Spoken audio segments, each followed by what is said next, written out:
In this live self-defense training video, you're gonna discover some of the most dangerous techniques for self-defense that you can use with your self-defense walking cane.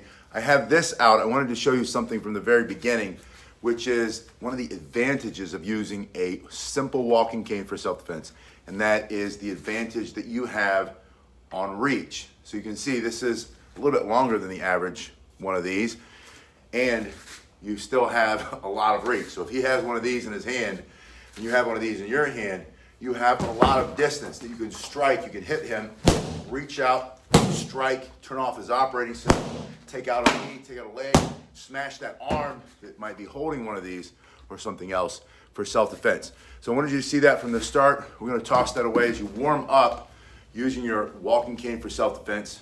You're going to spin it through your hand. Now, this is not a self-defense technique, but it's something that's very important to the training of combat cane self-defense, and that is spinning through the hand. You're going to bring it across the body from side to side. Pull your stomach up and in, abs tight, drop your chin. You're going to warm your body up this way. You're going to build callus in your hand so when you do slide your hand into your cane, come up for a strike or a rip down, you're going to be able to feel where that cane is all the time. You get that proprioception, that feeling for your cane, that timing and distance, that good callus on your hand through this combat cane spinning. So you bring it over and back, you're going to throw it into your other hand. You should do your warm up for about 30 seconds per side. Get all of the blood to move, warm up the joints, stay safe from injury during this workout. Go side to side, stomach up and in. You're going to feel this activates the muscles in your arms, your shoulder, your forearm. It's going to loosen you up. You can go slowly at first. You can also do this sitting in a chair. If you don't have mobility, the same mobility that you used to have, or maybe you've got an injury, you need to sit in a chair, you can do all of these moves sitting or standing. Now, the first thing I want you to see for self-defense, using your combat cane for self-defense, you're going to slide your hand down the front and pull it up into this position. You're just simply pointing your thumb at the threat. When you do that, that's going to pop it into your front hand. So if it's in the back hand, you slide your hand down a little bit, pop it here, and then you're going to step in with a simple thrusting motion. That thrusting motion with the entire weight of your body behind it, because you're taking a step with that front foot and you're extending your arms, you're going to blast right through somebody for self-defense. So this is one of the most dangerous self-defense techniques because you can rupture the thin fascia that holds your guts in, giving them an instant hernia for self-defense. Slide it down, pick it up, and thrust. Now, keeping it down here keeps it off your shoulders, so your shoulders are not in danger of being injured. You slide it down here, you step and thrust. It's a powerful thrust, powerful strike. That's going to stop most people. You can also lift the front hand, change the angle, and now go in through the throat. That's going to be a fatal strike for self-defense. That's why these are some of the most dangerous techniques with a self-defense walking cane. So you slide your hand down, aim it, pick it wherever you want it to go, and then thrust. You can go right for the nose, the eyes, the teeth. Your goal is to remove or destroy his ability to see you or breathe temporarily, breathe permanently, to breathe and stand up. You stick it right through his solar plexus. With that simple thrusting motion, you can stop the fight very, very quickly. Jack asks, do you have any recommendation using the cane if you can't rely on your own? Jack, I'm assuming you mean for your mobility. One of the things that I like to do to teach, I have some students here, Jack, who do use a cane for mobility. That means they have to have the cane leaning on one hand and be able to strike with the other one. Thank you, Jennifer. Jennifer says, thanks for sharing the knowledge. So you can use one cane, your walking cane, and then your self-defense cane. Your self-defense walking cane, it's also walking cane. Lean on one and snap with the other one. This motion with your hand on the crook brings it up and into the groin very quickly. You might not be able to hit them between the legs. Maybe you'll hit them under the chin and smash their teeth right through their face. Smash it up here, you can smash it into here. It doesn't matter what you hit. Maybe they're reaching out for you, trying to hit you with that knife or trying to grab or punch, and you reach this and snap it up and you hit them as a first strike. From this position, leaning on your cane, you can slide down with the other hand, bring it to your shoulder and thrust.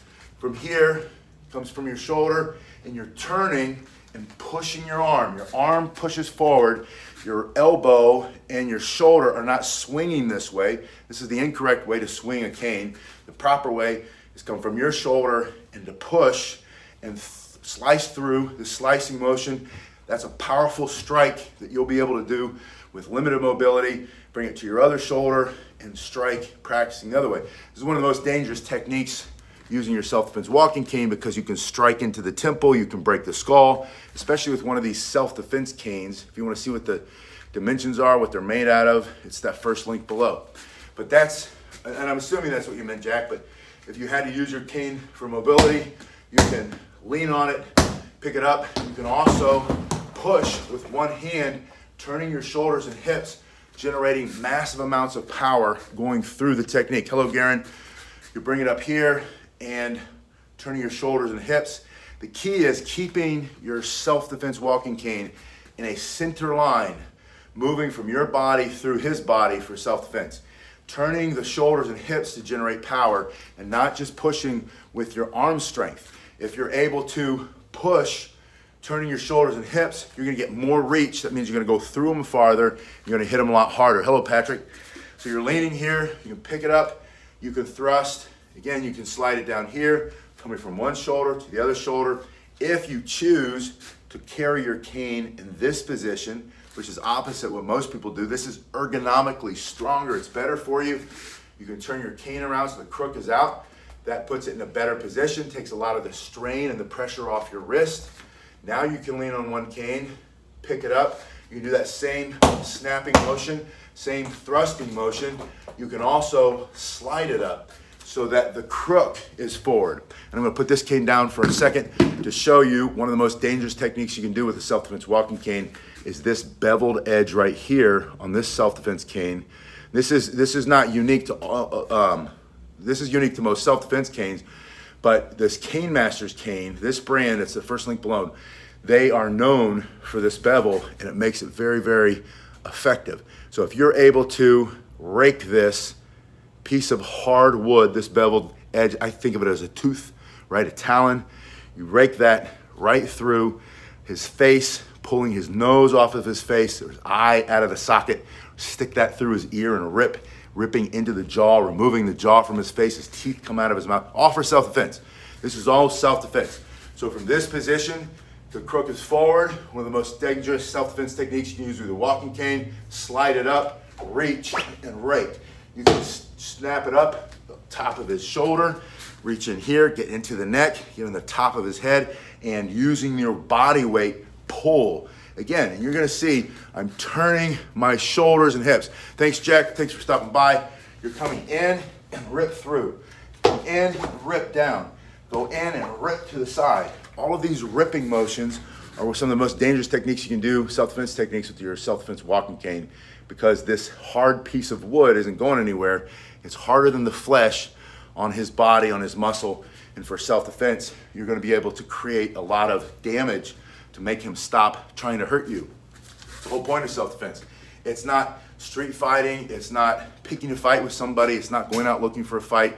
It's walking around with your cane as a mobility device and then knowing how to use it in the case that you might have to defend yourself. A lot of times when you go to having to use a mobility device, whether it's a cane or a crutch or a seeing eye cane, not a seeing eye cane, you know what I mean? A person who has limited visibility, they use those white canes.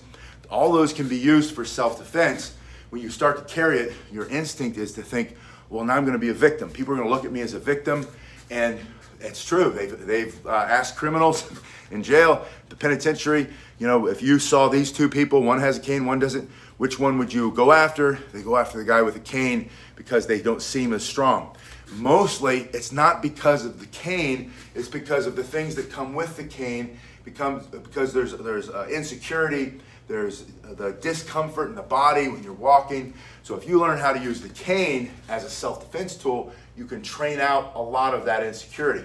You can start to carry yourself in a different way. You can do exercises with your cane that improve your mobility, that start to build power in your legs, give you better balance, give you better coordination, and then as you use your cane for mobility, walk with your body more upright with projecting more confidence, and it's real confidence because in your mind, you now have some options. You know if somebody comes at you with a weapon, you can snatch it up between their legs, you can pick it up and thrust it here, you can chop down the side of his head, you can snap that hook into his face, you can rip something out. Some of the most dangerous techniques you can do with a self-defense walking cane will give you that confidence to walk around with your cane, and now all of a sudden, you become less and less of a target.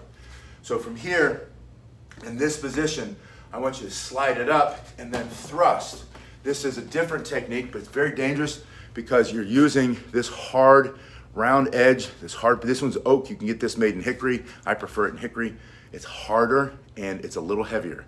But you have this made in hickory or oak, both hardwoods, and now you're shoving that into the face, into the eyes, into the teeth, into the throat. That can be a fatal strike if it comes in and crushes the windpipe.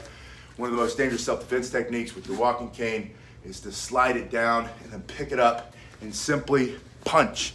You're simply coming in with this hard punching motion, and instead of hitting with your soft knuckles, well, your knuckles might be hard, but they're not as hard as your cane, and you're smashing with this cane. And once you're in his face, you smash a couple times, he's still a threat, he's still trying to harm you, take your life, take your dignity, you can return it, and there's that raking motion again.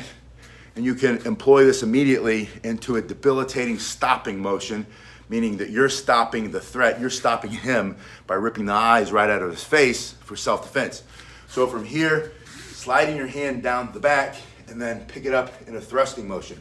You can also then answer your phone. This is just a visualization I like to use to help you remember. Bringing your hand here, your other hand now comes on the front of your cane, and you can thrust straight forward using your entire body weight, moving all of your energy through the tip of that cane. And you asked me before, does this rubber tip get in the way of smashing his nose or his teeth down his throat? And the answer is absolutely not. It's just a tiny bit of hard rubber, really. It's kind of soft compared to the wood, but it's not soft enough and it doesn't cushion enough to take away the force. So don't worry about it. You don't have to take that off and sharpen it and put a little metal point. You don't need that. This works just as fine or just as well. You're gonna smash that in there. Once you do this smashing motion, think of a rifle with a bayonet on the end.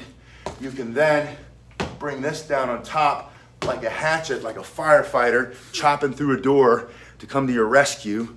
You're coming to your own rescue, your own self-protector. Strike here, chop here. Strike, chop. That's two of the most dangerous techniques you can do with your self-defense walking cane. Strike through, and always go 2, 3, 4 times in a row. Strike through there, chop here, rip. Rip that straight down for self-defense. Now these are not pleasant to think about sometimes because you might imagine all the damage you're going to create. And that's the point. There's a book by Tim Larkin, and I put the link below if you want to see what it is. I highly suggest, if you're serious at all about self-defense training, you buy and read the book, When Violence is the Answer. That's the name of the book. When Violence is the Answer. The author is Tim Larkin. You'll see that first link below. And in that book, he describes this basic concept of this guy, we're going to call this guy the threat. He's trying to use violence against me to take away my life, take away my freedom, take away my dignity. Or someone in your family, your loved ones. He's here to harm you. He's here to use violence against you. You're going to use violence to stop his violence. That's the whole concept of the self-defense training that we do. It's using violence against violence. It's not a boxing match. It's not a grappling match. We're not in the ring with a referee and rules and people who are going to jump in and stop it. It's some thug punk criminal who's trying to hurt you and he's coming after you. You guys have been awesome. I'll see you on the next one. Thank you.